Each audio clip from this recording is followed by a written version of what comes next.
एसटीनं प्रवास करणाऱ्यांसाठी, कारण परिवहन मंत्र्यांनीच एसटीच्या भाडेवाढीचे संकेत दिलेत। तर ऑइल कंपन्यांनी लिटर मागे 3 रुपये वाढ केलेली आहे, ज्याचा मोठा फटका एसटी महामंडळाला सुद्धा बसतोय।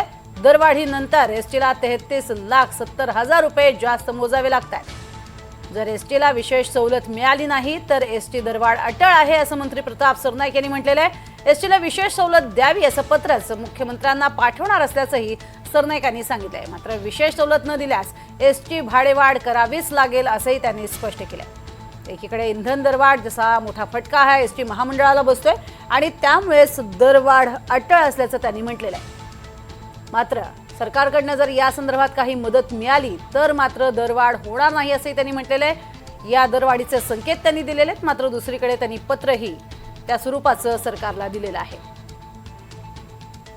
त्यामुळे मुख्यमंत्र्यांना सवलतीच्या दरासाठी हे पत्र त्यांनी देणार असल्याचं सांगितलेलं आहे। इंधन दरवाढ जे आहे त्याचा सगळ्यात मोठा फटका हा एसटी महामंडळ आणि त्यामुळे अगदी गावागावात जाणाऱ्या सर्वसामान्य नागरिकांना याचा फटका बसणार आहे। एसटी ही संपूर्ण महाराष्ट्रभरामध्ये अगदी खेडोपाडी जाऊन पोहोचलेली आहे आणि याच एसटीचा अनेकांना एक महत्त्वाचा पर्याय उपलब्ध आहे। अगदी शाळांमधून कॉलेजेसमधून जाणाऱ्या विद्यार्थ्यांपासून ते आपल्या नोकरी धंद्यासाठी जाणाऱ्या लोकांपर्यंत अतिशय महत्त्वाची भूमिका बजावते एसटी।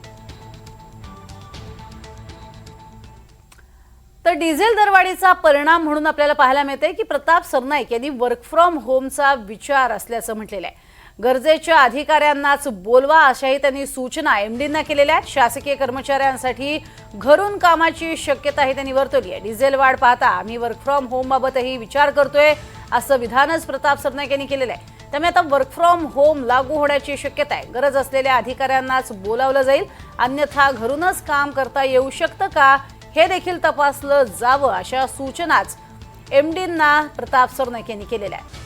त्यामुळे पंतप्रधानांच्या सूचनांचं पालन करण्याचा प्रयत्न आणि दुसरीकडे इंधन दरवाढीवरती हा एक उपाय त्यांनी सुचवलेला आहे आणि त्या संदर्भात त्यांनी एमडीशी चर्चा देखील केली आहे। जिथे आवश्यक आहे त्या ठिकाणी प्रत्यक्ष कामावर रुजू होणं हे अपेक्षित, मात्र त्यानंतर ज्यांना गरज नाही त्यांना वर्क फ्रॉम होमचा पर्याय नाही। मी तुम्हाला सांगतो दरवाढ किती होऊ शकते हे आज आम्ही काय कोणीही सांगू शकत नाही। आज 3 रुपये 10 पैसे दरवाढ डिझेलची झालेली आहे, ती कदाचित मागे सुद्धा घेऊ शकतात किंवा कमी सुद्धा होऊ शकते, कारण शेवटी केंद्र आणि राज्य शासनाची ती भूमिका निर्णायक ठरणार आहे।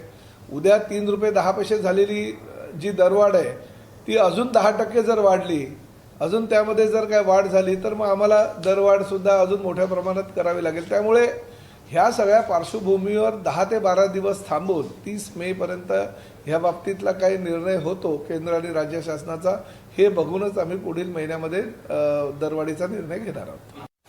नाही, आता आम्ही जी बैठक झाली त्या बैठकीमध्ये सुद्धा काही निर्णय असे घेतोय की बचती ज्या ज्या ठिकाणी बचत करता येईल त्या त्या ठिकाणी आपण त्याची अंमलबजावणी केली पाहिजे। वर्क फ्रॉम होमसाठी आम्ही आता काही आमच्या अधिकाऱ्यांना सुद्धा त्या ठिकाणी सांगतोय की ज्यांची गरज आहे त्याच अधिकाऱ्यांनी कामावर यावं, किंवा ज्या ठिकाणी आठवड्याचे जे 5 दिवस आहेत तर 3 दिवस वेगळ्या अधिकाऱ्याने यावं, 2 दिवस वेगळ्या अधिकाऱ्याने येऊ आणि ह्या माध्यमातून जर काही इंधनाचा बचत होत असेल आणि एसटी महामंडळाचा फायदा होत असेल तर तसा निर्णय घेण्याचा सुद्धा मी एमडींना सूचना केलेल्या